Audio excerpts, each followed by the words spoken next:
Hello and welcome back to my YouTube channel. If you are new here, I am Lemmy from Lemmy YouTube. In this video, I will share with you Emerging Technology Chapter 4, Part 3. In the previous video, I've already presented Part 1 and Part 2 of this Internet of Things, and this is Part 3 Internet of Things or IoT.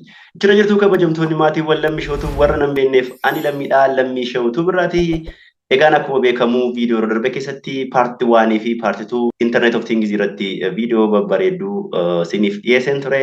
Viidiyoo sana akka argitan yookiin immoo viidiyoo sana akka jaallattan akka irraa barattan abdii guddaan qaba. Viidiyoon kun immoo yookiin immoo suur-sagaleen kun immoo Internet of Things irratti yookiin immoo Chapter 4 Emerging Technology irratti kutaa isa dhumaati jechuudha yookiin immoo the last part yookiin immoo paartii sadaffaadha jechuudha. Paartii kana keessatti immoo yookiin immoo kutaa kana keessatti immoo application of Internet of Things ilaalla jechuudha. Isaan keessaa muraasni application of Internet of Things in agriculture qonna keessatti, application of Internet of Things in healthcare fayyaa keessatti, application of Internet of Things in connected industry fi kanneen kana fakkaatan boqonnaa kana keessatti ilaalla. Akkasumas dhumarratti Internet of Things based smart city akkamittiin akka Internet of Things fayyadamnee smart city qabaachuu dandeenyu, akkasumas Internet of Things fayyadamnee akkamittiin akka smart home qabaachuu dandeenyu kutaa kana keessatti yookiin immoo kutaa dhumaa kana keessatti kan waliin ilaalu ta'a jechuudha. Haga dhuma viidiyoo kanatti na hordofaan afeerraa kiyyaa warreen YouTube channelii kanaaf haaraa taatan immoo ammuma YouTube channelii kana subscribe gochuutiin akka maatii taatan afeerraa kiyya jechuudha. Amma kallattiimaan gara tiitoorii keenya har'aatti haasofna.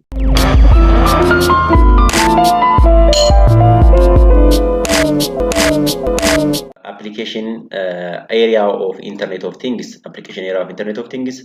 The versatile nature of Internet of Things makes it an attractive option for so many business, organization, government branches that it does not make sense to ignore it, which means ignoring Internet of Things cannot make sense jechaa jira.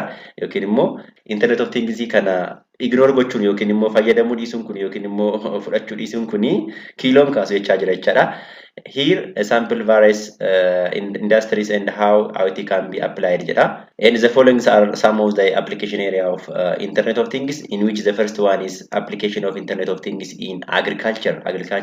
So we'll see how Internet of Things can be applied to agriculture. For example, for indoor planting, IoT makes in monitoring and management of microclimate conditions a reality, which in turn increase productions. And for outdoor planting, device using IoT technology can sense soil moistures and nutrients in conjunction with weather data, better control smart integration and fertilizer systems. Kana jechuun Internet of Things kana area baay'eetti apply gochuu dandeenya. Area nuti apply gochuu dandeenyu keessaa inni jalqaba qonnadha yookiin immoo agriculture jechuudha. Qonna keessatti fakkeenyaaf indoor planting jechuun biqiloota yookiin immoo habaaboo adda addaa kanneen mana keessatti dhaabaman jechuudha yookiin immoo building irratti dhaabaman fa'aadha jechuudha. Kanaafuu maal gochuu dandeenya jechuudha? Internet of Things fayyadamne plantota kana indoor planting kana maal gochuu dandeenya jechuudha? Monitor gochuu dandeenya yookiin immoo manage gochuu dandeenya jechuudha. Kanaafuu Internet of Things kana fayyadamne indoor planting yookiin immoo biqiloota naannoo manaatti oomishaman kana yookiin immoo abaaboota naannoo manaatti oomishaman kana monitor gochuu akkasumas manage gochuun ni danda'ama jechuudha. Akkasumas for outside planting jedha yookiin immoo outdoor planting jedha. Outside planting kun immoo maal gochuu dandeenya jechuudha? Soil moisture biqiloota bakkeetti facaafaman yookiin immoo mana alatti facaafaman kana yookiin habaaboo ta'uu danda'a maal gochuu dandeenya jechuudha? Soil moisture isaa yookiin immoo jiidhina lafasaa safaruu dandeenya. Lammaffaa fertility yookiin immoo nutrient isaa akkasumas immoo haala qilleensaa weather data isaa manage gochuu yookiin immoo monitor gochuu dandeenya. Irrigation smart irrigation jallisii kana monitor gochuu dandeenya. Fertilizer system isaa monitor gochuu dandeenya jechuudha. Kanaafuu sensaroota adda addaa fayyadamne biqiloota indooris ta'uu danda'a yookiin immoo outdoorii ta'uu danda'u maal gochuu dandeenya jechuudha? Manage gochuu dandeenya yookiin immoo control gochuu dandeenya jechuudha. Kana jechuun fakkeenyaaf habaaboo tokko dhaabne habaaboo sana bira maal gochuu dandeenya jechuudha? Sensarii keenyati. Sensariin sun maal gooti? Habaaboon sun ho'a barbaadamoo, qorra barbaadamoo, bishaan barbaadamoo, xaa'oo barbaadamoo maal barbaada kan jettee nutti himtu qabaachuu dandeenya jechuudha. Gosa sensarii akkasii qabaachuu dandeenya jechuudha. Yoo gosa sensarii akkasii kana qabaanne agricultureef apply gochuu dandeenya jechuudha. Inni bira application of IoT in agriculture keessatti maal gochuu dandeenya? Monitor quality of soil in real time jedha. We can control or we can monitor quality of soil by using what? By using Internet of Things or by using IoT. And we can regulate or monitor water supply and the controlling usage of water. We can monitor and measure humidity and the temperature. We can control or monitor warehouse monitoring for fire hazards or pests of a lot of crop in damaged in storage. Helps to identify sick animals. So if they be pulled from the herd, preventing the spread of a disease. Kanaafuu warreen kuni applicationii internet of things in agriculture jechuudha. Fakkeenyaaf biyyee monitor gochuu dandeenya yookiin immoo quality biyyee monitor yookiin immoo manage gochuu dandeenya jechuudha. Akkasumas jiidhina biyyee yookiin immoo fertility isaa yookiin immoo earthquake fi kanneen kana fakkaatan monitor gochuun ni danda'ama jechuudha. Sensoroota adda addaa fayyadamnee jechuudha IoT-tiin. Inni itti aanu regulating water supply jedha. Akkasumas immoo bishaan monitor gochuun danda'ama. Akkasumas immoo monitoring and measuring humidity fi temperature adda addaa illee maal gochuu dandeenya jechuudha. Agriculture keessatti measure gochuu dandeenya jechuudha. Temperature biqiloota, temperature midhaan adda addaa safarreeti, temperature akkamii keessa akka isaan jiran erga temperature safarree temperature gaarii yookiin immoo environmentii comfortable ta'e uumuu fi dandeenya jechuudha. Biqiltoota keenyaaf akkasumas loon keenyaaf akkasumas midhaan keenyaaf jechuudha. Kanaafuu we can monitor humidity and temperature. Inni itti aanu warehouse monitoring for fire hazard jedha. Akkasumas crop damage ta'an adda baasuu ni dandeenya jechuudha. Akkasumas it helps identify sick animals so that they can be pulled from the herd jedha, preventing the spread of disease jedha. Loon yookiin immoo beeyladoota maal qaban adda baasuu dandeenya jechuudha. Dhukkuba qaban adda baasuu dandeenya jechuudha. Sensorii adda addaatti hidhuutiin jechuudha.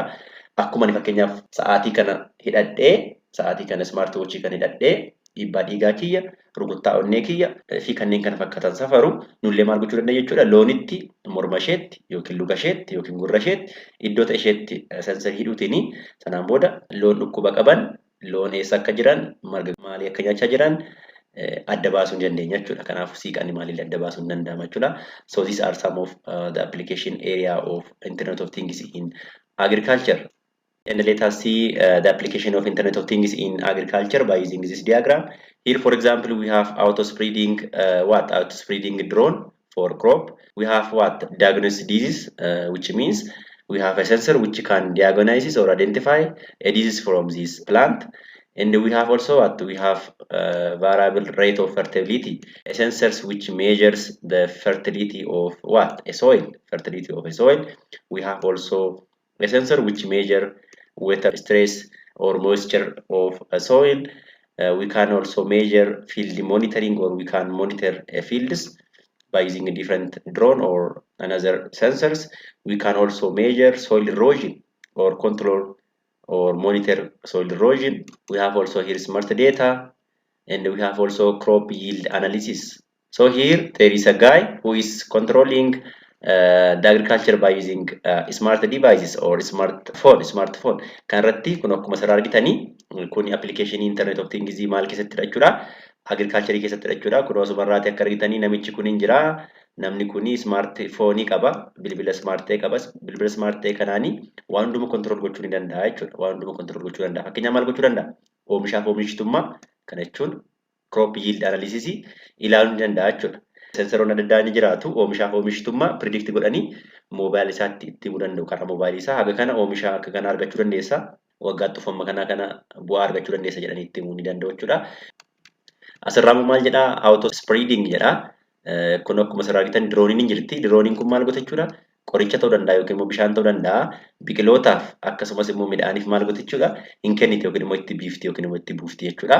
Kanaafuu sanallee maal gochuu dandeenya jechuudha? Remotely bilbila keenyaan sana control gochuu ni dandeenya. Qotee bulaan bilbiluma kanarra taa'ee sana control gochuu danda'a diroonii kana jechuudha. Yookiin immoo dirooniin kun iyyuu ofuma ishee otoo namni controlling godhin iyyuu waan barbaachisu biqilootaaf akkasumas midhaaniif kennuu dandeessa jechuudha. Inni itti aanu diagnosis of disease jedha.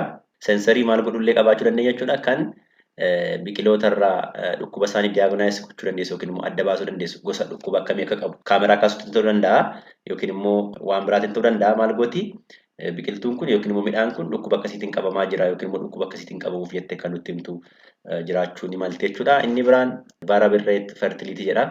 Fertility yookiin immoo hagam akka biyyeen tokko gabbina qabuuf hin qabaannillee kan nutti himu sensorii akkasii yookiin immoo device akkasii qabaachuu dandeenya jechuudha. Agriculture keessatti smart agriculture keessatti akkasumas hanga bishaanii biqiltoonni of keessaa qaban yookiin immoo hangi lafti jiidhina qabu kan adda baasu sensarii akkasiillee qabaachuu ni dandeenya jechuudha. Sensariin sun maal godha jechuudha? Lafti kun gogiinsa immoo jiidhinsa hammam akka qabu yoo jiidhinsa qabaate akka nuti akshinii ta'e fudhannu kana jechuun akka nuti biqiloota sanaaf yookiin midhaan sanaaf bishaan kenninu jechuudha. Maal jennaan lafti yoo goge waan achirratti faca'ee jirullee waan goguuf jechuudha. Inni biraan fiildi monitoringiidha.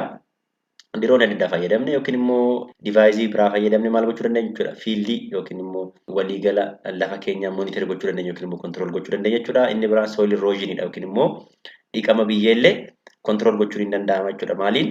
Internet of Things fayyadamne jechuudha. Kanaaf walumaa galatti Internet of Things fayyadamne maal gochuu dandeenya jechuudha? Smart agriculture qabaachuu dandeenya jechuudha. Smart agriculture gaafa qabaannu waan hundumtuu maal ta'u jechuudha? Divaayizii adda addaa self controllingidha yookiin immoo ofuma isaanii tarkaanfii adda addaa fudhachuu danda'u yookiin immoo waan adda addaa gochuu danda'u waan barbaachisu kennuu danda'u jechuudha. Akkasumas immoo qotee bulaan sun maal godha jechuudha? Smartphone isaarra taa'eeti wanta smart divaayizii kun hojjetanii kanallee hin ilaala akkasumas illee control illee gochuu ni danda'a jechuudha. Kanaafuu kun example maali jechuudha? Internet of Things eessa keessatti agriculture keessatti yookiin qonnaa keessatti jechuudha. Kanaafuu qonna keenya maal gochuu dandeenya jechuudha? Smart gochuu dandeenya jechuudha. We can make our agriculture or our farming smart by using Internet of Things. And let us see the second application of Internet of Things in agriculture. Here is the second example of application of Internet of Things in agriculture. As you can see from the figure, there is a technical farmer. A technical farmer use Wi-Fi computer control agriculture drone. Here there are drones. This is a drone. This is also a drone. This is also a drone. So this technical person or this farmer is controlling this drone by using what? By using smart laptop or by using his smartphone or by using his tablet and spreading what? Spreading something by using drone to to the crop. Kana jechuun immoo kun akkuma fakkii kanarraa argitanii qotee bulaan ni jira. Qotee bulaan kuni harka isaarraatii maal qaba? Kun laaptooppii yookiin immoo taabileetii yookiin mobaayilii wayii qaba. Laaptooppii sanaan maal gochaa jira jechuudha? Kun diroonota sadii kontirool gochaa jira jechuudha. Diroononni kun immoo maal gochaa jiru jechuudha? Yookiin bishaan ta'uu danda'a yookiin immoo qoricha ta'uu danda'a biqilootaaf yookiin immoo midhaaniif gadi biifaa jirti yookiin immoo buufaa jirti jechuudha. Kanaafuu smart agriculture keessatti harkaan aramuun hin jiraatu jechuudha. Maal ta'a jechuudha? Diroonii adda addaa fayyadamneeti. Dirooniin sun yookiin ofii kontirool gooti yookiin immoo mobaayilii keenyaatiin yookiin immoo laaptooppii keenyaatiin remootidii kontirool goona. Isheen immoo wanta biqilootaaf barbaachisu yookiin immoo wanta midhaaniif barbaachisu ni kenniti jechuudha. Qoricha aramaa ta'uu danda'a yookiin immoo kan oomishaaf oomishtummaa dabalu qoricha adda addaa ta'uu danda'a jechuudha. Kanaafuu kuni sana agarsiisuudha jechuudha. Kanaafuu agriculture keenya yookiin immoo qonnaa keenya maal gochuu dandeenya jechuudha? Smart gochuun hin danda'ama jechuudha. Maal fayyadamne? Internet of Things fayyadamne jechuudha. And this is also another application of Internet of Things in agriculture. This figure shows climate control in greenhouse. Shadii keessatti climate akkamittiin control goonudha jechuudha. Fakkiin kun immoo kan agarsiisu. Fakkeenyaaf kun osarraati biqiltuu kanan qabna. Biqiltuun kun immoo maal ofirraa qabda jechuudha yookiin naannoo biqiltuu kanatti sensarii hiinaa jechuudha yookiin immoo kunoo baaldii kana keessa sensarii keenya jechuudha yookiin immoo bakka ta'etti sensarii hiinaa jechuudha naannoo biqiltuu kanatti jechuudha. Maal godhi sanaan booda sensariin kun? Biqiltuun kun hanga climate ishee barbaachisu, ifa ishee barbaachisa moo aduu barbaachisa moo qorra barbaachisa moo bishaantu barbaachisa moo maaltu barbaachisa ta'e sensariin sun adda baaste jechuudha. Erga adda baaste waan barbaachisu biqiltuu kanaaf hin kennama jechuudha. Kanaafuu here there is a plant. The plant have what? Attached sensors. Sensoriin hin jirti plantii kanarra. Sanaan booda maal ta'a jechuudha? Sensoriin kun data collect goote jechuudha. Waa'ee fertility lafaa ta'uu danda'a. Waa'ee jiidhina ta'uu danda'a, waa'ee ho'aaf qorraa ta'uu danda'a. Sensoriin kun data funaanteeti. Dataan kun immoo garamitti argama jechuudha. The data collected from this plant by using this sensor is sent to what? Sent to the cloud for analysis purpose. After it is analyzed, action should be taken. Erga dataan biqiltuu kanaa sensoriitiin funaaname sanaan booda gara clouditti ergama. Maaf gara clouditti ergama? Maal ta'uu qaba jechuudha dataan sun? Analyze ta'uu qaba jechuudha. Fakkeenyaaf biqiltuun kun yoo itti qorreera ta'e, yoo ho'a argachuu barbaadde ta'e ho'a akka kennamuufi yookiin immoo biqiltuun kun yoo ifa aduu argattee hin beektu ta'e akka isheen hin gogneef maal ta'uu qaba? Ifti kennamuu qaba. Fakkeenyaaf asirraatti akka argitanitti kun amma ifadha jechuudha. Asiitii sensoriin kun conditionii biqiltuun kun keessa jirtu kana measure goote sanaan booda akka isheen jettutti akka sensorii kun jettutti maal jechuudha biqiltuun kun erga daataan isaa analyze ta'ee booda biqiltuun kun ifa barbaadaa jira jechaa jirti jechuudha. Erga ifa barbaada ta'ee ifti kun maal ta'a jechuudha hin ifaafi jechuudha. Sheedii keessatti jechuudha ifti ifaafi jechuudha yookiin immoo ifti itti gadhiifamaa jechuudha biqiltuu sanaaf. Yoo garuu ifti hin barbaachisu ta'e immoo maal ta'a jechuudha ibsaan kun hin dhaamaa jechuudha. Kanaafuu haala kanaan sensorii fayyadamnee biqiltoota yookiin immoo midhaan adda addaa kontrol gochuun yookiin immoo lafa keenya yookiin loon keenya waan hundumaa kontrol gochuun hin danda'ama jechuudha. Hojii inni guddaan maal jechuudha sensorii qabaachuudha. Sensorii sana waan sanatti attach gochuudha. Sanaan booda sensorii sun immoo maal goota jechuudha. Hojii ishee hojjettee jechuudha. So temperature, humidity, light intensity, soil moisture can be monitored by using various sensors. So by using different sensors, we can measure temperature, we can measure humidity, we can measure light intensity, we can measure soil moisture, and so on. Kanaafuu sensorii adda addaa fayyadamne temperature safaruu dandeenya, humidity safaruu dandeenya, light intensity safaruu dandeenya, soil moisture yookiin immoo jiidhinsa lafaa safaruu dandeenya akkasumas monitor yookiin immoo manage gochuun ni danda'ama jechuudha. Kanaafuu warreen kun maal jechuudha application internet of things eessa keessatti jechuudha agriculture keessatti jechuudha. Inni itti aanu and the second application of Internet of Things is for consumer use or for customer use. Consumer use or customer use. For private citizens, IoT device in the form of wearables and smart homes make life easier. So for making life of private person or private citizen easier, we can use Internet of Things. As example, we can use wearable devices. Wearable device gaafa jennu smart watch akkanaa kun ammoo wearable device jedhama jechuudha. Akkana jechuun device uffatame waan adda addaa hojjetu jechuudha. Fakkeenyaaf bifa jaakkeettiin yookiin bifa kootiin uffanne kootii keenya irratti maal gochuu dandeenya jechuudha. Sensorii weettiin sanaan booda yoo ho'insi jiraate akka nutti qorrisiisu gochisiisuu dandeenya jaakkeettii sana jechuudha. Yoo immoo hin qorrate immoo akka nutti gochisiisuu dandeenya jechuudha. Sensorii ta'e jaakkeettiin waan akkasiillee eegalamee jechuudha yookiin immoo kootii keenyattiin jechuudha. Akkasumas immoo siree ciisnurraa sireen ciisnu yoo smartii ta'e siree sanarra yeroo ciisnu kana yoo nutti qorre akka nutti yoo nutti baay'ee nutti immoo akka nutti qorru yookiin immoo akka haalli qilleensaa suni normaal ta'u gochisiisuu ni dandeenya jechuudha. Kanaafuu customer use yookiin immoo consumer useif fayyadamuu dandeenya yookiin immoo apply gochuu dandeenya internet of things kana jechuudha. Bifa kamiin ta'uu danda'a jechuudha. Bifa wearable ta'een ta'uu danda'a. Wearable jechuun uffachuutiin akka smart watch kana yookiin immoo smart jaakkeetti yookiin immoo smart kootii kan smart ta'e uffachuutiin ta'uu danda'a. Yookiin immoo smart eyeglass ta'uu danda'a. Smart eyeglass ta'uu danda'a. Kanneen kana fakkaatan ta'uu danda'a jechuudha. Kanaafuu private citizeniif yookiin immoo nama dhuunfaaf internet of things faayidaa guddaa kennuu ni danda'a jechuudha. Wearables covers accessories such as smartphones, Apple's watch or smartwatch, healthy monitors. These are some of wearable devices.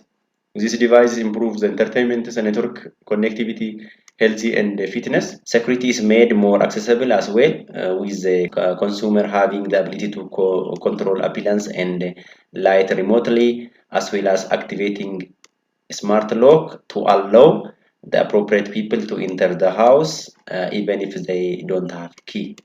That's amazing. Kana jechuun immoo akkamidha? Security keenyaree control gochuu dandeenya. Namni dhuunfaan tokko security isaallee control gochuu danda'a. IoT fayyadamee jechaa jira. Kan security keenya control gochuu dandeenyu akkamiin jechaa jira? Remotely ibsaa banuu dandeenya. Remotely ibsaa cufuu dandeenya. Remotely bishaan banuu dandeenya. Remotely bishaan cufuu dandeenya. Akkasumas immoo remotely namni nuti eeyyamneef akka mana keenya seenu inni kaan immoo akka hin seenne gochisiisuu dandeenya jechuudha. Namni nuti eeyyamneef akka inni mana seenu yoo barbaanne akka balballi banamuu fi gochisiisuu dandeenya remotely jechuudha. Moobaayilii keenyaatiin balbala sana faana communicate gochuutiin yookiin immoo moobaayilii kanaa fi balbala connect gochuutiin namni ta'e yoo dhufe akka barriin sun banamuu fi namni nuti hin barbaanne ta'e immoo akka inni hin banamne gochuun danda'ama jechuudha. Fakkeenyaaf mana keessa teenyee balballi keenya manarraa fagoo yoo ta'e dhaqnee banuun hin barbaachisu jechuudha. Smart lookiin sun yookiin immoo smart dooriin suni eenyutu akka balbala dhaabbate nutti hima. Sanaan booda ilaaluutiin nama nuti barbaanne yoo ta'e asuma teenya bilbila keenyaan akka karri sun banamu gochisiisuutiin namni sun seena jechuudha. Yoo namni nuti hin barbaanne ta'e immoo akka karri sun hin banamne gochuun ni danda'ama jechuudha. Kana jechaa jira jechuudha. So another application of Internet of Things is for consumer or for customer use jechuudha. Privatein yookiin immoo namni individualiin tokko namni akka koof akka keessanii akka faayidaa akkasii kan argatu gochuu ni danda'a jechuudha. Internet of Things kuni The next application of Internet of Things is healthy care, which means you can apply Internet of Things in healthy care or in healthy center. Wearables IT device let hospital monitor their patients healthy at home and thereby reducing hospital stays while still providing up to the minute real-time information that could save lives. Kana jechuun immoo hanga dhukkubsataan tokko hospitaala taa'u maal gochuu danda'a jechuudha. Mana taa'ee waa'ee yaala isaa hordofuu ni danda'a yookiin immoo yaalamuu ni danda'a jechuudha. Maal godha? Wearable adda addaa fayyadamaa jechuudha. Wearable gaafa jennu smart watchii ta'uu danda'a. Wanta meeshaa smart ta'e uffachuutiin yookiin immoo smart kootii ta'uu danda'a. Uffata smart ta'e yookiin immoo sa'aatii smart ta'e waan smart ta'e tokko godhachuutiin sanaan booda dooktorri maal godhachuudha? Remotely haala inni keessa jiru sana control gochuu danda'a jechuudha. Fakkeenyaaf smart watchii yoo qabaate yookiin immoo sa'aatii smart ta'e yoo qabaate dhiibbaa dhiigaa isaa, oksijiniin isaa gamirra akka jiru yookiin immoo dhaannaa namni isaa maal akka ta'ee fi kanneen kana fakkaatan maal gochuu danda'a jechuudha. Daataa asirra jiru kana daataa smart watchiin kun waraabdeeti dooktoriif ergiti. Sanaan booda dooktoriin immoo sana ilaaleeti qoricha akkasii fudhadhu akkas godhi akkasiin godhiin nyaata kana nyaadhu nyaata kana nyaatiin jedheetu ajajuufii ni danda'a jechuudha. Kanaafuu namni hospitaala keessa hin taa'een mana taa'ee wearable yookiin immoo device adda addaa fayyadamuutiin dooktorri akka yaalu gochuu ni danda'ama jechuudha. Remotely yaalamuun ni danda'ama jechuudha Internet of Thingsiitiin. Inni itti aanu in hospitals smart beds. This is also amazing. Smart bediin ni jiraata hospitaala keessa. Egaa yoo healthy care smart goona jenne sireen hospitaala keessa jirullee smart ta'uu qaba jechuudha. So in hospital smart bed keeps staff informed as to the availability, thereby cutting wait time for free space. Maal godha jechuudha? Ofuma isaa sireen hospitaala keessa jiru yoo namni irra hin jiru ta'ee yookiin immoo sireen qullaa ta'e yoo jiraate sireen kun qullaadha namni irra hin jiru jedheeti doktoroota yookiin immoo qaama dhimmi isaa ilaallatuun informi godha yookiin immoo narsotaaf informi godha jechuudha yookiin immoo bilbila isaa irratti meeseejii ergaafi jechuudha. Akkasumas immoo sensor can also determine if a patient has fallen or suffering a heart attack. Dhukkuba onneetiin attack ta'aa jira yoo ta'e dhukkubsataa yookiin patientiin wearabiliin harka isaatti godhatee jiru yookiin immoo bakka ta'etti uffatee jiru suni maal godha jechuudha dooktoratti himaa jechuudha. Dhukkubsataan akkasii kuni onneen isaa fail gochaa jira waan ta'eef yaala akka kennitaniif jedheetii itti hima jechuudha. Kanaafuu faayidaa daangaa hin qabne qaba jechuudha. Internet of Thingsiin kun eeriyaa healthy care kanatti. Inni itti aanu insurance. Internet of Things in insurance. Which means we can also apply Internet of Things in insurance area. Insurance company can offer their policyholder discount for IoT wearables such as Fitbit. So Fitbit is one example of a wearable. By employing the fitness tracking, the insurer can offer customized policies and encourage healthier habit, which is the long run benefit everyone, the insurer and the customer alike. Kanaafuu eeriyaa inshuraansiitti illee Internet of Things implement gochuu dandeenya yookiin immoo apply gochuu dandeenya jechuudha. Kanaaf easily warri inshuraansii akka isaan riskiin hir'atu gochuun danda'ama. Akkasumas immoo yoo riskiin uumamellee akka riskiin sun salphaatti furamu gochuun ni danda'ama jechuudha Internet of Thingsiitiin jechuudha. And the next one is application of Internet of Things in what? In manufacturing.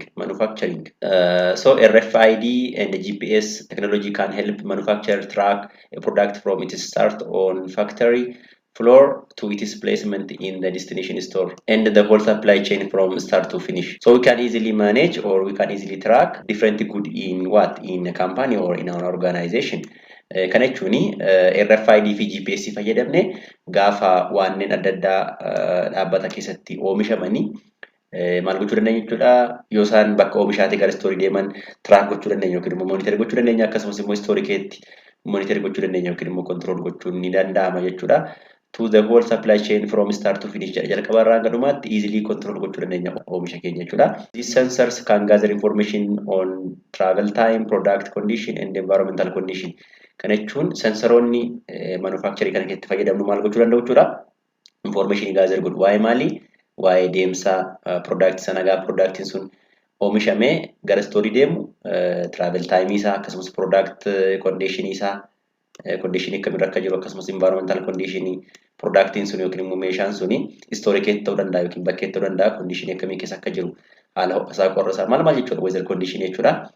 akka jiru sensorii sun adda baasta jechuudha.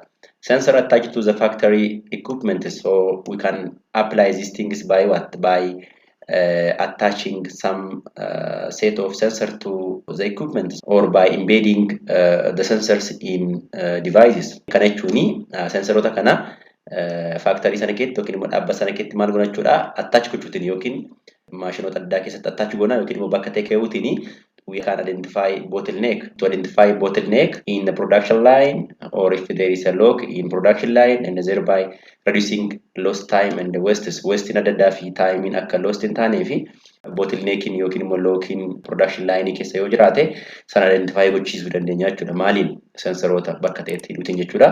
Akkasumas to track the performance of machine, predicting when until the required maintenance, and thereby preventing costly breakdown.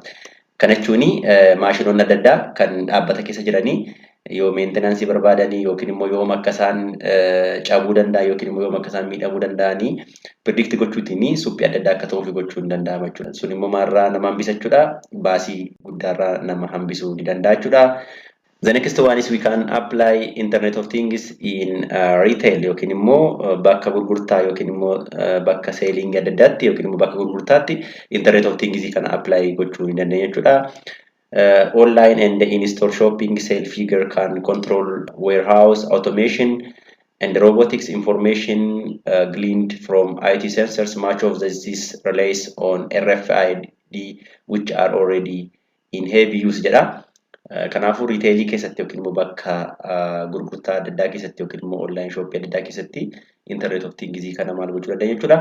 Apply gochuu dandeenya jechuudha. Kana immoo kan nuti apply goonu baay'inaanii maaliitiin jechuudha? RFIDtiin jechaa jira jechuudha. Yookiin immoo RFID fayyadamneeti concept Internet of Things kana retailii keessatti apply gochuu ni danda'ama jechuudha. And the next one is application of Internet of Things in home or Internet of Things based smart home. We have studied that we can make our home smart, we can make our city smart, we can make our car smart, and we can make our everything smart by using Internet of Things. So here we will see how we can make our home smart by using Internet of Things. Smart home initiatives allow subscribers to remotely manage and monitor different home devices from anywhere. From what? From anywhere, which means remotely, via smartphones and over web with no physical distance limitations. Which means if our home is smart, we can remotely manage our home. We can identify whether our TV is open or closed. We can identify whether our door is open or locked. We can identify what exists in our fridge, or we can identify everything what is taking place in our home. If you have what? If you have a smart home. Kana jechuun yoo smart home qabaanne wanta smart home sana keessa ta'aa jiru kana ilaaluu dandeenya, control gochuu dandeenya, remotely control gochuu dandeenya jechuudha. Otoo distance nun daangessin fagoo teenye yookiin immoo bakka barbaanne teenye mana keenya keessatti waan ta'aa jiru adda baasuu dandeenya jechuudha. Eenyu mana keessa akka jiru, eenyu mana keessa akka hin jirre, eenyu maal akka gochaa jiru, TV'n banaa ta'uu dhabuusaa, firiijii keessa maaltu akka jiru, maaltu expired akka ta'aa jiru. Barreen banaa cufaa akka ta'e waan hundumayyuu maal gochuu dandeenya jechuudha. Mana keessa kan jiru control gochuu dandeenya, akkasumas illee ilaaluu dandeenya jechuudha. Yoo maal qabaanne smart home yoo qabaanne jechuudha. Remotely kana gochuu dandeenya jechuudha.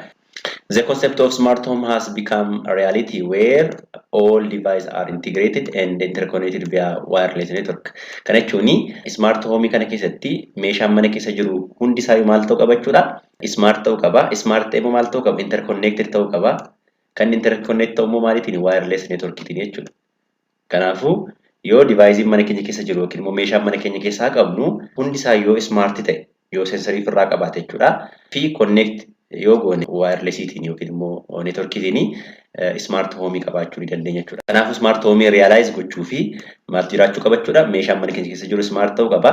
Akkasumas immoo meeshaan sun immoo integrate ta'uu qaba jechuudha. Wireless jechuudha yookiin immoo networkitiin connect ta'uu qaba jechuudha. These smart devices have a potential to share information with each other given the permanent availability to access the broadband internet connections. Kanaafuu smart devices kun maalidha jechuudha? Ability to share information yookiin immoo dandeettii information walii kennuu yookiin walirraa fudhachuu ni qabaatu jechuudha. And these are some of the application of Internet of Things in smart home, in which the first one is remote control appliance, which means switching on and off remotely appliance to avoid accident and save energy. Which means if there is some accident in our home, we can easily control the accidents by using our mobile. Fakkeenyaaf otoo amma istoovii mana keenya keessaa bannee deemnera ta'e istooviin sun smaartii yoo taatee fi bilbila keenya faana konneekt taatetti yoo taate istoovii sana oof gochuutiini kan on ta'ee jiru oof gochuutiini balaa hambisuu ni danda'ama jechuudha. Akkasumas immoo enerjii seef gochuu ni danda'ama jechuudha. Enerjii seef gochuu ni danda'ama yookiin immoo westii seef gochuu ni danda'ama jechuudha. Akkasumas ibsaan keenyi ifaa jira yoo ta'e remotely control gochuu dandeenya. Ibsaa kana sa'aatii barbaachisetti bannee sa'aatii barbaachisetti cufuu dandeenya bilbila keenya jechuudha. Kanaafuu remote control appliance is one of the application of Internet of Things in smart home. The second one is weather, which means we can control weather in our home if our home is smart. Yoo manni keenya smart ta'e haala qilleensa mana keenya keessaa easily control gochuun ni danda'ama jechuudha. For example here, outdoor weather conditions such as humidity, temperature, pressure, wind speed, rain levels with an ability to transmit data over long distances. Kana jechuun immoo weather gaafa jennu immoo smart home yoo qabaanne haala qilleensa mana keenya keessa jiru maal gochuu dandeenya jechuudha. Easily control gochuu dandeenya yookiin monitor gochuu dandeenya jechuudha. Yoo ho'i barbaachise ho'a kennu, yoo qorri barbaachise qorra kennu ni danda'ama jechuudha. Smart home yoo qabaanne. Akkasumas there is smart home appliances. For example, if you have smart refrigerator in smart home, refrigerator with LCD screen telling what is inside, which means what is inside and the food going to be expired, ingredient you need to buy, and with all information available on smart applications. Which means if you have this smart refrigerator, this refrigerator tell us what is inside that refrigerator or that fridge and what is going to expire, and it also tells what we need to buy. Based on what? Based on personal experiences. This is very interesting. Kana jechuun immoo akkamidha? Smart home yoo qaban, smart home sana keessaatti immoo smart fridge yoo qabanne yookiin immoo refrigeratorii smart yoo qabanne, fridgein sun maal qaba jechuudha? LCD ni qabaata. LCD sana irratti maal display godha jechuudha? Maaltu achi keessa akka jiru, fridge sana keessa maaltu akka jiru nutti himuu danda'a. Akkasumas moobaayilii keenya irratti illee message nu ergaa jechuudha. Yookiin immoo moobaayilii keenya irratti maaltu akka fridge keenya keessa jiru, maaltu akka fridge keenya keessa jiru adda baasuu dandeenya jechuudha. Fagoo teenye supermarketii deemnee moobaayilii keenya banne maaltu akka firiijii keessa jiru, maaltu akka firiijii keessa hin jirre ilaallee sanaan booda waan barbaanne bakkeetti bitannee galuu dandeenya jechuudha. Kun baay'ee waan namatti toludha. Akkasumas immoo nyaata yookiin immoo kuduraa expire ta'aa jiru firiijii sana keessaatti adda baasuu dandeenya jechuudha. Nyaata kamtu expire ta'aa jira, nyaata kamtu expire ta'aa jiru, nyaata kamtu yookiin immoo kuduraa kamtu badaa jira adda baasee nutti hima. Sana ilaallee waan gochuu qabnu gochuu dandeenya jechuudha. Kan expire ta'e yoo jiraate kun expire ta'eera jedhee nutti hima. Kan expire ta'aa jiru yoo jiraate illee kun expire ta'aa jira jedhee nutti hima jechuudha. Kanaan booda miti kan expire ta'ee jira yoo ta'e fuunee ganna jechuudha. Kan expire ta'uuf gahee yoo jiraate immoo utuu expire ta'e hin dafnee fayyadamuu dandeenya jechuudha. Akkasumas immoo waan nuti binnu illee nutti hima jechuudha. Experience keenya fayyadameeti waan nuti bituu qabnu illee nutti himuu danda'a firiijiin kun jechuudha. Kanaafuu smart home yoo qabaanne waan akka kanallee qabaachuu ni dandeenya jechuudha. Inni itti aanu washing machine allowing you to monitor the laundry remotely, which means we can remotely control our clothes washing machines. Kana jechuun remotely maal gochuu dandeenya jechuudha? Uffata miicuu dandeenya jechuudha. Biiroo teenyee yookiin immoo bakka hojii teenyee maal gochuu dandeenya jechuudha? Maashinni uffata miicuu akka inni uffata sana miicuu gochuu hin danda'ama jechuudha. Akkasumas immoo maal jedha? The kitchen ranges within interface to smart app allowing remotely adjustable temperature control and monitoring the oven self-cleaning features. Kitchenii keenya illee maal gochuu dandeenya jechuudha? Control gochuu dandeenya easily jechuudha remotely yoo Internet of Things qabaanne yookiin immoo Internet of Things smart home if apply godheerra yoo ta'e jechuudha. The next one is safety monitoring, which means we can monitor our safety by using Internet of Things, or we can apply safety monitoring by using Internet of Things for smart home, which means by having camera, it may be in the form of CCTV camera and a home alarm system, making people feel safe in their daily life at home. Kana jechuun immoo kaameraa adda addaa fayyadamnee fakkeenyaaf kanneen akka CCTV kaameraa ta'uu danda'a. Kaameraa sun maal godha jechuudha? Wanta mana keenya keessa ta'aa jiru yookiin immoo naannoo mana keenya keessa ta'aa jiru kana bilbila keenyatti nu ergite jechuudha. Nuti immoo bilbila keenya irraa ilaallee waan gochuu qabnu gochuu dandeenya jechuudha. Kanaafuu security yookiin immoo safety keenya eeguu dandeessi. Akkasumas yoo rakkoon tokko jiraate yookiin immoo waa uumame alaarmii adda addaa nutti himuu danda'u sensaroonni jechuudha mana keenya keessatti hiinee yookiin immoo balbala keenya irratti hiinee jechuudha. So safety monitoring is also another application of Internet of Things in home automation or in smart home. The next one is intrusion detection systems, detection of window and door opening and violation to prevent intruder. Kana jechuun immoo hattuun fakkeenyaaf yoo gara balbala keenyaatti dhufte ta'e yookiin immoo balbala keenya seentee yookiin dallaa keenya seentee waa hattuu kan yaaddoo ta'e hattuu kana yookiin immoo intruderii kana hattuun akkasii kun dhufeera akkas gochaa jira balbala kee cabsuu fi foddaa kee cabsuu fi foddaa jala jira jedheeti yookiin alaarmii nu godha yookiin hin iyyaa yookiin immoo miseejii nu ergachuudha bilbila keenya irratti jechuudha. Kanaafuu karaa kanaan illee moonitor gochuun danda'ama yookiin immoo intrusion detect gochuun danda'ama jechuudha. Kanaafuu Internet of Things fayyadamnee intrusion detect gochuun illee danda'ama jechuudha. Inni xaanu energy and water uses, which means energy and water supply consumption monitoring to obtain advice on how to save costs and resource and many more. Energy keenya akkasumas immoo bishaan keenya maal gochuu dandeenya jechuudha. Monitor gochuu dandeenya yookiin immoo save gochuu dandeenya jechuudha. Akka haala hin taaneen bishaan keenya yookiin enerjiin keenya hin qisaasofne gochuu hin dandeenya jechuudha. Fakkeenyaaf bishaan amma callisee halkan dhufee otoo nuti hin arginu otoo nuti ciisnu baambaan banamee yaa'a taanaanii akka nutti himu gochuu dandeenya jechuudha sensaroonni yookiin immoo akka nutti himu qofa miti akka baambaan sun ofuma isaallee cufamullee gochuun hin danda'ama sensarii fayyadamne jechuudha. Kanaaf yeroo sana maal save gochaa jirra jechuudha. Resource save gochaa jirra jechuudha. Water save gochaa jirra yookiin immoo resource save gochaa jirra jechuudha. Kanaafuu Internet of Things fayyadamne resource mana keessaa qabnu easily monitor gochuun yookiin control gochuun hin danda'ama jechuudha. Kanaafuu warreen kun maal jechuudha Internet of Things based smart home jechuudha. Internet of Things itiin smart home hojjennee sanaan booda maal gochuu dandeenya jechuudha. Waan mana keessa jiru hundumtuu akka isaan waliin communicate godhan gochuu ni dandeenya jechuudha. Kanaafuu warreen kun some of the application of Internet of Things in smart home jechuudha yookiin immoo smart home gaafa qabaannu warreen kana gochuu dandeenya jechuudha. Weezarii mana keenya keessaa control gochuu dandeenya. Firiijiin keenya keessa wanta jiru yookiin waan expire ta'e baruu dandeenya. Mana keenya remotely control gochuu dandeenya. Maaltu akka jiru maaltu akka hin jirre adda baasuu dandeenya. Yoo isheen hattuun qe'ee keenya seentee baruu dandeenya. Akkasumas immoo energy yookiin immoo resource adda addaa yookiin bishaan haa ta'u ibsaa haa ta'uu fi kanneen kana fakkaatan save gochuu dandeenya jechuudha. Internet of Things fayyadamne jechuudha. The next one is IoT based in smart cities, which means we can make our city smart by using what? By using Internet of Things, by using IoT or Internet of Things.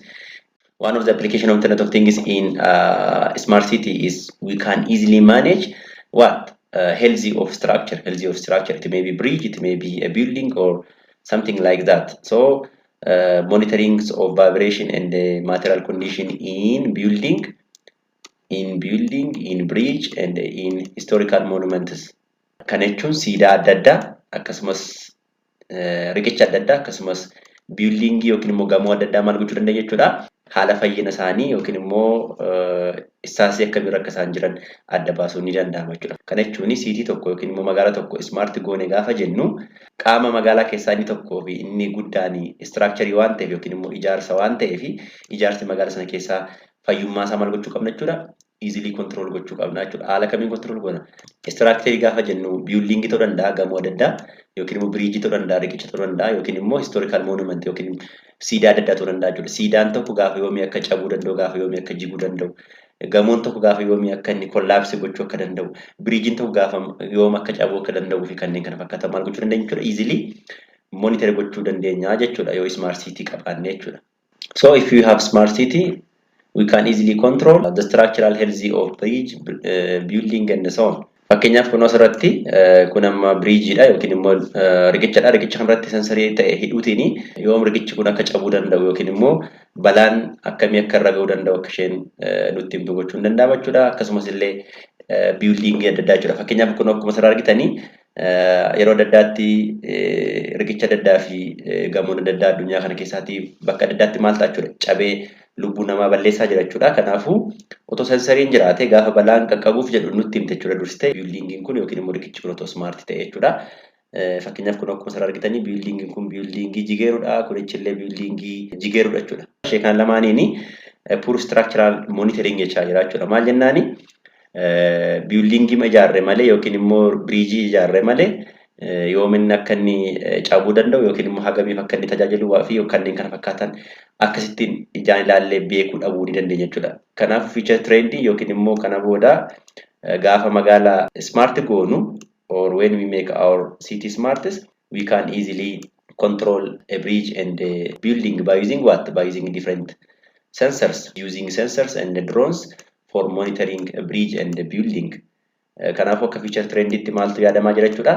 Smart city keessatti drone adda fayyadamne yookiin immoo sensor adda fayyadamne fayyummaa building adda fi fayyummaa riqicha adda control gochuun hin danda'ama jechuudha. Kanaafuu smart city qabna gaafa jennu structural health kan control godhu yookiin immoo kan monitor godhu ni jira jechuudha magaalaa keessa. Inni biraanii the second thing that should be considered when making a city smart is lighting, which means intelligent and weather adaptive lighting in street lights.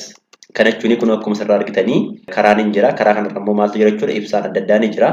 Kun asirrallee ibsaan ni jira. Karaa kanarrallee ibsaan ni jira. Kanaaf magaalli keenya smart yoo ta'e karaarra kan jiru yookiin immoo ibsaan karaarra jiru ofuma isaa banamee ofuma isaa cufamaa jechuudha. Maal jechaa jira asirratti kunoo intelligentidha jechuudha. Ibsaan kun intelligentidha yookiin immoo ofiisaa of control godha. Akkasumas immoo maal jechaa jira? Weather adaptive lighting kun jedha. Weather adaptive jechuun gaafa ifu ibsaan hin dhaama. Gaafa dukkanaa'u immoo ibsaan kun hin ifaa jechuudha. Malee schedule godhamee yookiin immoo ofii keenya switchitiin kan bannee cufnu hin jiraatu jechuudha. Amma baay'inaan magaalaa biyya keenya keessa hin jira ibsaan karaarraa. Ibsaa karaarraa kun akkam godhu? Schedule itti godhaniiti sa'aatii 12tti akka inni ifu sa'aatii 12tti immoo kan dhaamu godhama. Garuu smart city keessatti schedule miti jechuudha wantichi. Schedule hin taane ofuma isaa adda baaseeti. Ampooliin suni yookiin immoo ibsaan karaarra jiru suni guyyaa mayyuu ta'e otoo roobni roobee yookiin immoo otoo duumessi wayii jiraate inni schedule ta'e suni 12 waan jedhameeruuf guyyaa hin ifu jechuudha. Inni kun garuu yoo guyyaa roobni roobee otoo duumessi wayii tokko bu'ee yookiin immoo otoo hurriin tokko bu'ee otoo dukkanaa'e maal ta'a jechuudha guyyaa sana ibsaan ibsaa jechuudha. Maal jennaan adaptive weather condition jira jechuudha yookiin immoo akka environment sanaatti adapt ta'a jechuudha. Yoo dukkanaate hin ifa, yoo ifate immoo hin dhaama jechuudha. Kanaafuu lighting karaarra jirullee yookiin street irra jirullee intelligent ta'aniiti ofii isaanii of control godhu jechuudha. Eessa keessatti yoo smart city qabaanne jechuudha. The next very important element which should be considered in smart city is what? Is smart parking. Smart parking, which means real-time monitoring of parking space available in the city, making residents able to identify and reserve the closest available spaces. Well, kun immoo akkamii konkolaataa qabnaa jennu, ani garuu konkolaataa hin qabu. Konkolaataa qabnaa jennu magaalaa keessa paarkingiin adda addaa jiraachuu ni mala. Yookiin immoo bakki konkolaataan dhaabbatu jechuudha. Kanaafuu bakka konkolaataan dhaabbatu kana haga deemnee naannoofne check goonu magaalli keenya smart yoo ta'e paarkingiin sun maal ta'a jechuudha. Tokkoffaa paarkingiin nutti dhiyoo jiru nutti machuudha. Konkolaataa keenya irra teenye paarkii nutti dhiyoo jiru arguu dandeenya yookiin beekuu dandeenya. Akkasumas immoo paarkii nutti dhiyoo jiru beekuu qofa otoo hin taane paarkii qabamee fi hin qabamne illee adda baasee nutti himaa jechuudha. Paarkonni sun maal godhachuudha?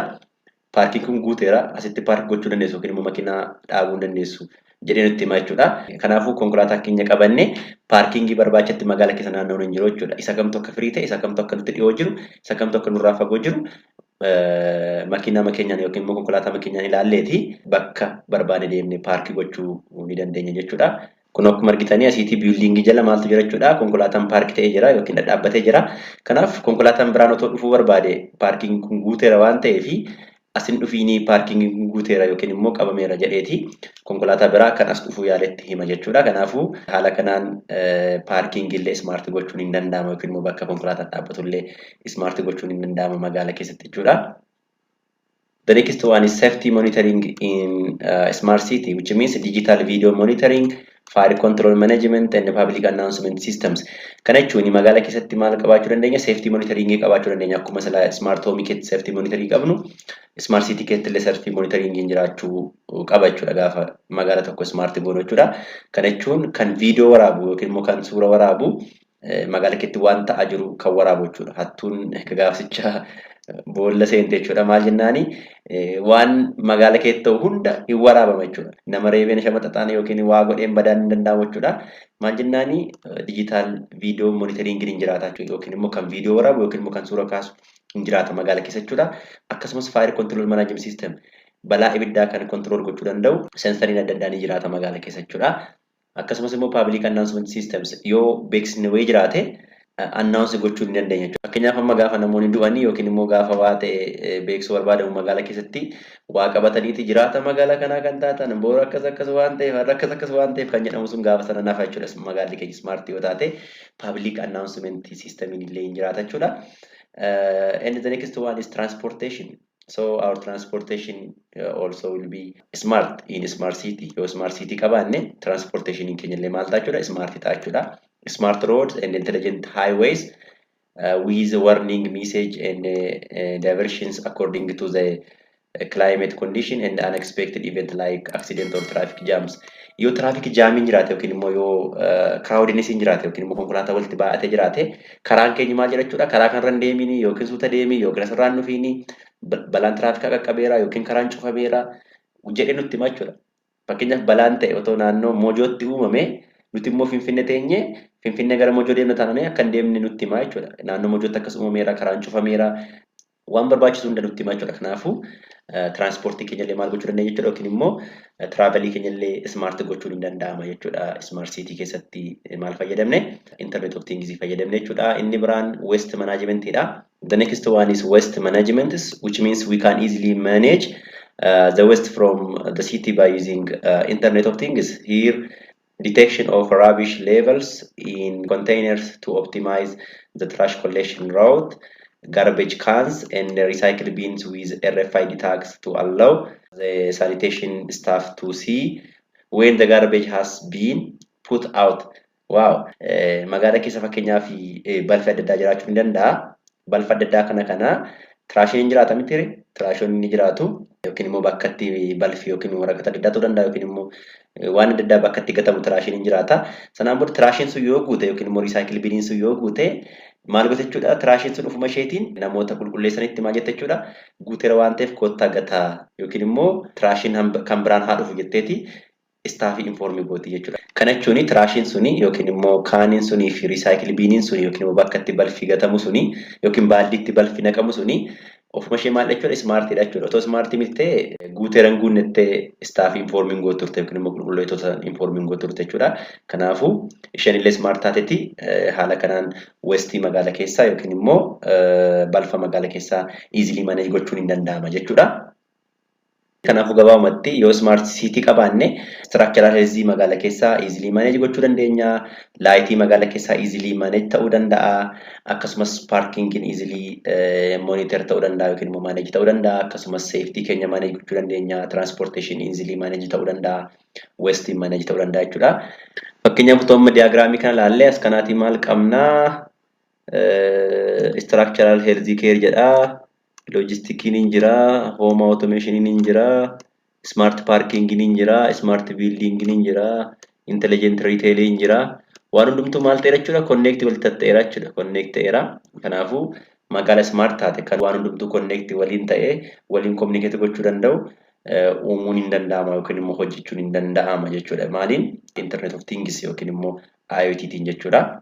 And the next one is Internet of Things based smart farming, which means we can make our farm or we can make our agriculture smart by using Internet of Things. When we say Internet of Things based smart farming, we can control greenhouse, for example, greenhouse control microclimate condition to maximize the production of fruit and the vegetables and its qualities. Kana jechuun bakka shedii adda addaa yookiin immoo bakka kuduraa fi fuduraan adda addaa oomishamutti oomishaaf oomishtummaa dabaluun hin danda'ama jechuudha. Internet of Things fayyadamne jechuudha. Maal jennaani haala kuduraa fi fuduraan itti jiru haala qilleensaa yookiin immoo fertility isaanii lafaa yookiin immoo jiidhinsa lafaa kanneen kana fakkaatan easily control gochuun hin danda'ama taananii oomishaaf oomishtummaa yookiin immoo qulqullinaan oomisha adda addaa oomishuun hin danda'ama jechuudha. Kanaafuu greenhouse keessatti fayyadamuu dandeenya jechuudha. The next one is compost. Control of humidity, temperature, level in alfalfa, high straw to prevent fungus and other microbial contaminants. Kana jechuun immoo maalidha? Bakka compostii oomishnutti humidity fi temperature compostii sana maal gochuu dandeenya jechuudha. Easily control gochuun yookiin manage gochuun hin danda'ama jechuudha. The next one is offspring care, control growing of conditions of offspring in animal farms to ensure its survival and healthy. Fayyummaa jabbiloota yookiin immoo ilmaan bineeldotaa maal gochuu dandeenya jechuudha, easily control gochuun hin danda'ama jechuudha. Inni biraan field monitoring gochuu hin dandeenya. Reducing spoilage and crop waste within better monitoring and accurate ongoing data obtaining and the management of the agriculture fields, including better control of fertilizing, electricity, and watering. Kanaafuu fiildii waliigala isaa maal gochuu dandeenya jechuudha. Bakka qonnaa yookiin immoo bakka oomishaa easily manage gochuun yookiin immoo monitor gochuun hin danda'ama jechuudha. The next one is the next application of Internet of Things in smart farming is animal farming or tracking, which means location and identification of animals grazing in open pasture or location in big stables, and study of ventilations and air quality in farms and detection of harmful gases from excrements. By using some sensor, we can easily identify the location of our cow and what she is grazing or eating. For example, here is sensor. So by using or by attaching this sensor to this cow, we can track her activities, which means cattle monitoring management. There are IoT or Internet of Things agriculture centers that can be attached to the animal on the farm to monitor healthy and log the performances. And it helps to identify sick animals. So by using this sensor or by attaching some sensor to the animals, we can track or we can identify sick animals. Kana jechuun loon keenya track gochuu dandeenya jechuudha. Smart farming yoo qabaanne akkam goona kunoo morma isheetti sensorii ta'e yookiin luka isheetti yookiin gurra isheetti bakka ta'etti attach gochuutiin sana booda maal goona jechuudha. Nyaata ishee nyaattu, saani kun nyaata ishee nyaattu adda baasuu dandeenya, eessa akka isheen jirtu adda baasuu dandeenya. Yoo saani kun fakkeenyaaf garaatti baattee ta'e yookiin immoo rimaa yoo taate yoo isheen foolattu illee nutti himachuudha. Sensoriin kun mobaayilii keenya irratti jechuudha. Nyaata akkamii akka isheen nyaachaa jirtu, bakka akkamii akka isheen akka jirtu waan hundumayyuu maal godha jechuudha. Easily monitor gochuu dandeenya yookiin immoo track gochuu dandeenya jechuudha. Fakkeenyaaf ijoollee baadiyyaa taatan ni beektu yaada. Saani yookiin re'ee yookiin hoolaan loon dhaltee yeroo isheen jabbii ishee faana badduutu jiraata jechuudha yookiin immoo ilmee ishee faana yeroo badduutu jiraata jechuudha. Garuu Internet of Things kan otoo apply goone yookiin immoo smart farming yoo qabaanne sa'a kanatti maal gochuutiin jechuudha. Kunoo sensorii kanatti hidhuutiin sa'aani kun eessa akka jirtu, yeroo isheen foolachuu eegaltu, yeroo isheen dhaltu, eessatti akka dhalte, meeqa akka dhaltee fi kanneen kana fakkaatan waan hundumaa maal gochuu dandeenya jechuudha. Adda baasuun hin danda'ama jechuudha. Kanaafuu haala kanaan sensorii ta'e gurra isheetti yookiin morma isheetti yookiin luka isheetti yookiin bakka ta'etti hidhuutiin bakka isheen jirtu, waan isheen nyaachaa jirtu, waan isheen gochaa jirtu adda baasuun yookiin immoo track gochuun hin danda'ama jechuudha. Kana qofa otoo hin taane yoo dhukkubni ishee qabe yookiin immoo isheen dhukkubsatte maal akka isheen taatellee nutti himti jechuudha sensoriin kun jechuudha. Kanaafuu kun application Internet of Things agriculture keessattidha jechuudha. This is all about chapter 4 emerging technology. Egaan kutaa sadaffaa yookiin immoo part 3 Internet of Things kun immoo kana fakkaatu jechuudha. Suur-sagalee kana akka jaallattan, suur-sagalee kanarraa akka barattan abdii guddaan qaba jechuudha. Yoo suur-sagalee kana jaallattan yookiin immoo yoo suur-sagaleen kun isinitti tolee ta'e laayik gochuutiin isinitti toluusaa akka natti himtan yookiin immoo natti agarsiisan jechuun barbaada. Akkasumas immoo yoo yaada qabaattan yookiin immoo waan isiniin galle yoo jiraate immoo viidiyoo kana jalatti koomentii gochuutiin akkanaaf yaada keessan naaf hirtan yookiin immoo yaada keessan naaf kennitan jechuun barbaada. Waan dhaggeeffattaniif guddaa galatoomaa. Warri YouTube channel kanaaf haaraa taatan immoo YouTube channel kana subscribe gochuutiin akka maatii taatan jechuun barbaada. Yoo YouTube channel kanaaf maatii taatan yeroo biraa viidiyoon babbareedaa akka kanaa kan teknoolojii faana wal qabatu gaafa gadhiifamu dursee isin qaqqaba jechuudha. Waan dhaggeeffattaniif ammallee irra deebi'een galatoomaa isin jechuun barbaada. Hanga boqonnaa shanaffaa yookiin immoo chapter 5 emerging technology wal arginutti nagaan naaf tura. Yeroo gaarii qabaadha. Bye bye.